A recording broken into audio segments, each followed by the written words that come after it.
சென்னையில் பெய்து வரும் மழை மீண்டும் எல்லாரையும் ஒரு அச்சுறுத்தலுக்கு உள்ளாக்கி இருக்கு. இந்த மழை தொடருமா? இந்த மழைக்கான காரணம் என்ன? இப்படி பல்வேறு கேள்விகளும் எழுந்திருக்கு. அந்த கேள்விகளுக்கான பதிலோடு வானிலை ஆய்வாளர் ஸ்ரீகாந்த் நம்மோடு இணைந்திருக்கிறார். பேசுவோம் சார். வணக்கம். சென்னையை பொறுத்த வரைக்கும் நேற்று நைட்டிலிருந்து தொடங்கி பகலிலும் மழை அப்படிங்கிறது தொடருது.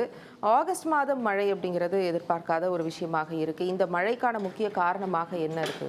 தென்மேற்கு பருவமழை காலங்களில் வெப்பச்சலனம் காரணமாக ஏற்படக்கூடிய மழைங்கிறது பருவமழையில ஒரு தொய்வு நிலை இருக்கும்போது நம்ம கிழக்கு கடற்கரை பகுதியில் ஏற்படும். தமிழ்நாடு போன்ற மழை மறைவு பகுதிகளில் கடந்த ஒரு 2 வாரங்களாக பருவமழை வலுவாக இருந்த நிலையில 2-3 நாட்களாக தொய்வு நிலை வந்துருச்சு. அதன் காரணமாக மேற்கிலிருந்து வரக்கூடிய காற்று வலு குறைந்திருக்கு. ஸோ எப்பயுமே மேற்கிலிருந்து வரக்கூடிய காற்று வலு குறைந்துச்சுன்னா இந்த மாதிரி வெப்பச்சலனம் காரணமாக ஏற்படக்கூடிய மழை வட தமிழகம், அப்புறம் உட்புற தமிழக பகுதிகள், தென் தமிழக பகுதிகளில் நம்ம பார்க்கலாம். அதுதான் நேற்று பார்த்தோம். நம்ம அடுத்த ஒரு 2 வாரங்களுக்கு பருவமழையில ஒரு தொய்வு நிலையில தான் இருக்க போகுது. ஸோ கிட்டத்தட்ட தினமுமே இந்த மழை மறைவு பகுதிகளான லீவர்ட் தமிழ் ஏரியாஸ் ஆஃப் தமிழ்நாடுன்னு சொல்லுவோம். அந்த இடங்கள்ல நம்ம வெப்பச்சலனம் காரணமாக இடிமின்னலுடன் கூடிய மழையை எதிர்பார்க்கலாம். இப்போ சென்னை மட்டும் இல்லாமல் தமிழகம் முழுவதுமே மழைக்கான வாய்ப்பு இருக்கிறதா சொல்லியிருக்கீங்க. இந்த மழை ஒரு இப்போதைக்கு மஞ்சள் எச்சரிக்கை தான் விடுக்கப்பட்டிருக்கு, ஒரு எல்லோ அலர்ட். இது இன்னும் தீவிரமடைவதற்கான வாய்ப்பு அப்படிங்கிறது இருக்கு. சாதாரணமா இந்த வெப்பச்சலனம் காரணமாக ஏற்படக்கூடிய மழைங்கிறது பாத்தீங்கன்னா ஒரு மணி நேரம் 2 மணி நேரம் பெய்யக்கூடிய மழை நிகழ்வு தான் இருக்கும். இந்த இடி மேகங்கள் தொடர்ந்து நகர்ந்துகிட்டே இருக்கும். அது நகரும் பாதையில இருக்கக்கூடிய இடங்கள்ல மழை பதிவாகும். இப்போ ஃபார் எக்ஸாம்பிள் நேற்று நீங்க எடுத்துக்கிட்டீங்கன்னா சென்னை சில பகுதிகளில் மாலை நேரம் மழை பெஞ்சது. அந்த இடி மேகங்கள் வேலூர், காஞ்சிபுரம் மாவட்டம் பகுதிகள் உருவாகி கடற்கரை நோக்கி பயணிக்கும். அதாவது சாதாரணமா பாத்தீங்கன்னா மேற்கிலிருந்து கிழக்கு நோக்கி தான் இந்த சமயங்கள்ல, இந்த காலகட்டங்கள்ல இடிமேகங்கள் பயணிக்கும்.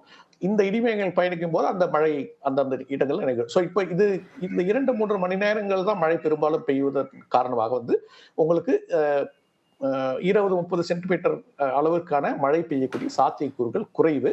ஆனாலும் இந்த மழையின் வேகம் சில சமயங்கள் அதிகமா இருக்கும். ஸோ நம்ம இந்த 4-5 சென்டிமீட்டர் அரை மணி நேரத்துல, இல்ல ஒரு 10 சென்டிமீட்டர் 1 மணி நேரத்துல பார்க்கக்கூடிய வாய்ப்புகள் இருக்கும். ஆனா இது பெரும்பாலும் 1-2 மணி நேர மழை நிகழ்வா இருக்குமே தவிர தொடர்ந்து பகல் இரவு தொடர்ந்து இருக்கக்கூடிய நிகழ்வா இருக்காது.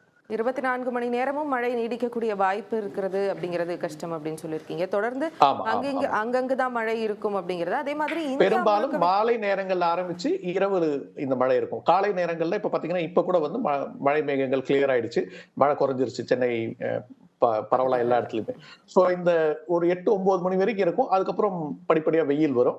இந்த வெயில் வர்றதுதான் இந்த இடிமேகங்கள் உருவாகிறதுக்கான காரணமா இருக்கும். சோ நான் 3-4 மணிக்கு மேல திரும்பவும் இடிமேகங்கள் உட்புற பகுதிகள் உருவாகி கரை நோக்கி நகர தூங்கும். சோ இந்த 3-4 மணில இருந்து அதிகாலை 4-5 மணி வரைக்கும் இருக்கக்கூடிய இந்த இடைப்பட்ட பகுதிகளை தான் இடிமேகங்களின் நகர்வை பொறுத்து அந்தந்த இடங்கள்ல மழை பெய்யும். உங்களுக்கு இயல்பு வாழ்க்கை பாதிக்கப்படாத அளவிற்கு தான் இந்த மழை அளவு இருக்கும் அப்படின்னு சொல்லப்படுது. இந்த மழையினால ஏற்படக்கூடிய அந்த பருவநிலை மாற்றங்கள்ல அடுத்தடுத்த நகர்வுகள்ல தாக்கம் அப்படிங்கிறது இருக்குமா? இன்னும் சில நாட்கள் கழித்து, ஏன்னா ஆகஸ்ட் மாதம் மழை இருக்கு, நம்ம அடுத்து வரக்கூடிய சில மாதங்கள்ல எதிர்பார்த்த மழை அப்படிங்கிறது நமக்கு கிடைக்குமா, இல்ல கிடைக்காம போகுமா? அது இந்த மழையினால பாதிக்கப்படுறதுக்கான வாய்ப்பு இருக்கு? இல்ல இது இப்ப பெய்யக்கூடிய மழைக்கும் நமக்கு மழைக்காலமான வடகிழக்கு பருவமழைங்கிறது அக்டோபர், நவம்பர், டிசம்பர் இந்த 3 மாதங்களுக்கான வடகிழக்கு பருவமழை காலத்துக்கும் பெருசா இம்பாக்ட் இருக்காது. இது ஒரு சிறிய நிகழ்வு. அதாவது தென்மேற்கு பருவமழை காலங்கள்ல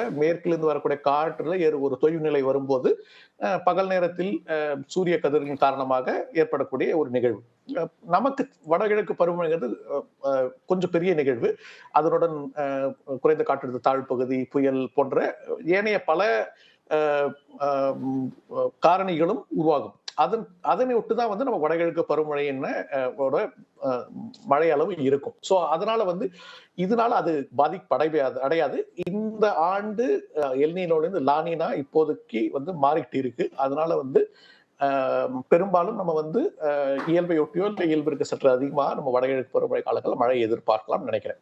நிச்சயமாக அளவுக்கு மிஞ்சினால் ஆபத்து அப்படிங்கிறதுல மிக பொருத்தமாக இருக்கிறது இன்றைய காலகட்டத்தில் மழைக்காக தான் அப்படிங்கிறது நம்மளால புரிஞ்சுக்க முடியுது. அந்த வகையில் இன்று இந்த கருத்துக்களை எங்களோட பகிர்ந்துட்டதுக்கு நன்றி.